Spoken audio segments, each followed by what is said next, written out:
Hey everyone! Book 48 is a book I owned as a child, so I have read this many times.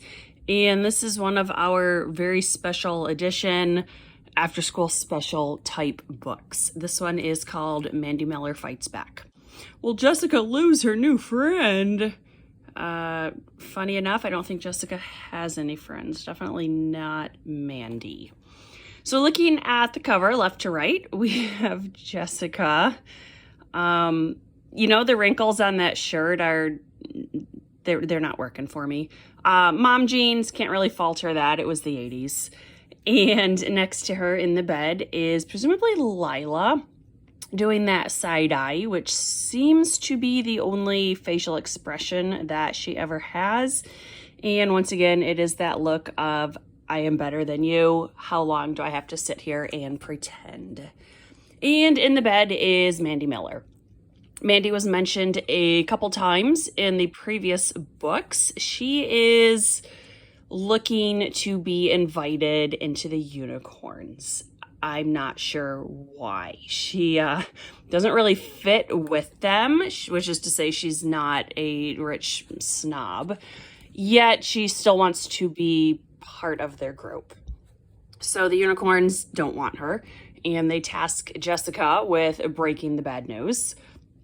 Of course, right at the same time, there is a social studies project, and Jessica's late to class that day. The only person willing to work with her is Mandy. Everyone else thinks Jessica is a big joke, and they don't want their grades to suffer. So I'm kind of impressed with the kids in this book. So it's very awkward that they have to work together. And the project is basically do whatever you want about the 1920s. And as coincidence would have it, Mandy's grandparents were vaudeville performers, and they still have a box of their costumes in the basement. So at this point, these costumes, let's say 1920, just to make it easy. And this book is published in 1990, 1991. So these costumes are 70 years old, and we are to believe they're in perfect condition. So, okay, sure, let's go with that. So the girls put together a couple skits, and one day they're fighting over a boa, which, go to the dollar store and buy one. But they're fighting over it. Mandy falls, she hits her ribs, and then she notices a lump underneath her arm. And she's kind of concerned about this. She's also not really been feeling well, and it winds up that she has cancer. It's specifically non-Hodgkin's lymphoma. She goes in for surgery. Thankfully, it has not spread beyond the one lymph node, but she still has to have radiation just to be sure. And the radiation causes her to lose her hair. I've never had cancer, but from all of the books I have read, it is not the radiation that causes the hair loss, it is the chemo. And there is no mention of Mandy getting chemotherapy, so I don't know if the author isn't familiar with the different treatment options or if they're just making it super simplified for the target audience. I think this is an important story. The girls raise a number of questions, like Jessica worries, did I cause it? Did the lump cause the cancer? Is this my fault? And they worry, is this contagious? So it's like, those are very appropriate questions that this book is, it's written as such for the target audience to gain a little more information about cancer. But aside from losing the hair, Mandy doesn't really go through any of the other side effects. I mean, she's out of school for a couple weeks.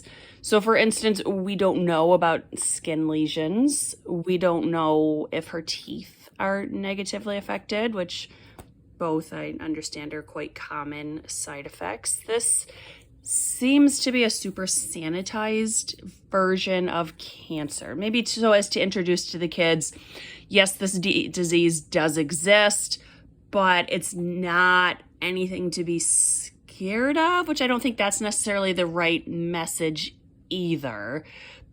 Another somewhat popular author from this period is Lurleen McDaniel. McDaniels. She writes all the books about the kids with terminal illnesses, and they're all super depressing. So she goes the more realistic approach. This goes the very super sanitized, it's not really a big deal approach. And I think we need to be somewhere in the middle of those two extremes. So Mandy's fine. And at the end, the unicorns realize, hey, you know, maybe Mandy's actually all right. We should invite her to join the unicorns. So they do, in the end. And she's going to be fine, thankfully.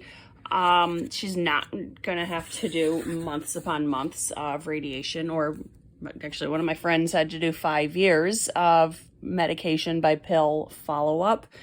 None of that happens to Mandy. So again, this was a very sanitized version, a very easy version of introducing the target audiences to what cancer can be like. I think it would have been much better if one of the twins, or if Steven had it.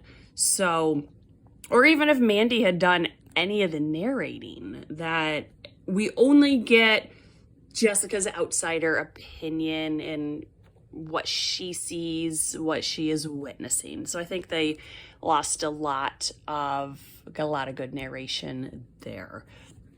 And with the 20s contest, of course, Mandy and Jessica win first place. It's some big contest out in Hollywood. They're invited to perform, and they win a computer for the school. Very funny. The girls think, oh, we don't really even need a computer, and then how are we going to split it? And it's not for them, it's for the school. And Elizabeth and Amy, of course, get second place, and they win a dictionary for the school, and their project sounds even more lame. They had taped a bunch of silent film clips off of TV and then wrote a report about it, and that just sounds really lame. It sounds like, I mean, thank goodness for YouTube, but I think a better choice would have been the boys who built a accurate model of the Spirit of St. Louis. I mean, I definitely have opinions on Lindbergh. I read one of his biographies. He was not good people. But at least that project was different. It's better than, oh, let's tape this off TV. So, couple little plot points I want to read and to make fun of. So they are at school. Jessica is, of course, running late. This is on page 3. Elizabeth smiled teasingly at her sister. It's nice of you to admit that sometimes you can use a little help, Jess. A girl came up behind them. What kind of help do you need, Jessica? She asked eagerly. I'm available for homework, housework, babysitting, and running errands. And that's Mandy. And yeah, that's why the unicorns don't like you. You are trying too hard. I don't think Mandy is a good fit for the unicorns. I mean, I get that she wants to join, but this kind of comes across as being a little desperate, and no one is attracted to desperation. So then on page 38, this is where Jessica has just told Mandy she is not in the club. You mean I'm not good enough to be a unicorn? Mandy demanded. Jessica's eyes widened. That's not what I said, she protested. But Mandy paid no attention to her. I may not have as much money as Lila Fowler, or as many clothes as Janet Howell, she said through clenched teeth. And I may not be as pretty as you are, or as popular as Ellen Reitman. But that doesn't mean I'm not good enough to be a unicorn. Mandy, you buy clothing at the thrift store. There's absolutely nothing wrong with that. I enjoy thrifting. Who doesn't? But the unicorns are into designer clothing and money and showing off. You are completely not what they are looking for. And not only that, I feel like this exact speech has been almost word for word used before. I thought it was in the Lois Waller Strikes Back, book 38. I glanced through that and didn't see it, but I feel like this exact paragraph is a complete repeat. Page 49. So this one, this is once again Jessica and Mandy. This is, again, they're talking about Mandy. You're not going to be a unicorn. Mandy, page 49. And I don't care whether the unicorns like it or not. Jessica felt a great sense of relief. You're not mad at me? Well, I was, Mandy confessed, when you said all that stuff about my using the unicorns. But then, when I really thought about it, I decided you had a point. Maybe I did go out of my way to get you to pay attention to me, she grinned ruefully. Sometimes I overdo things a bit. Jessica nodded. Maybe. But I think you were right too. The unicorns, sort of got into the habit of using you until... Mandy finished Jessica's sentence. Until I got to be too much of a nuisance, she asked. Was that what you were going to say? And it's, once again, Jessica's an evil person, and it's never her fault. So now Mandy is saying, oh, no, it was my fault for wanting to be a unicorn. And it's, I know Jessica tries to manipulate reality and always make herself the victim, but now Mandy's helping her, and we just don't really need that. So then, once again, Jessica and Mandy. Jessica, page 74. Mandy was at the hospital. Jessica, if it wasn't the flu, what was it? Mandy leaned forward and grinned. I tell you, Jessica, she said, the unicorns are going to turn absolutely green when they hear what I've got. I am going to get so much attention from everybody. They're going to wish they had let me into the club after all. What I've got is cancer. And that's such a weird reaction. Most people would be pretty upset about this, and Mandy's very proud of it. And that's just unusual. That's a very unexpected reaction. And then the last thing is Jessica tells Carolyn about the cancer, so she doesn't have to tell everyone. Page 83. By lunchtime, Carolyn had done her job.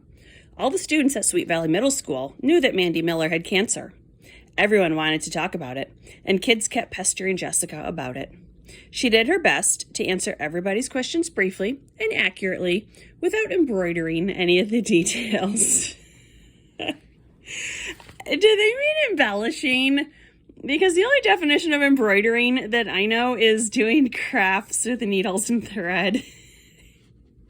So, once again, just because a word is spelled correctly, it does not mean it's the correct word. So, this book, it's, The Babysitters Club also did a cancer series with Danielle.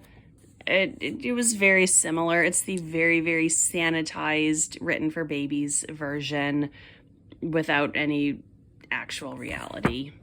So the next book is called The Twins' Little Sister. There had been some foreshadowing that they would like a little sister. And if I remember correctly, they get a little hellion and they decide they don't want her after all. So I will get that one for next week. This one was fine. I mean, the unicorns definitely acted out of character. And I thought the book was a little too, I don't even know if happy is the right word. It was a very special episode. So this was book 48, Mandy Miller Fights Back. Thanks for watching. Bye.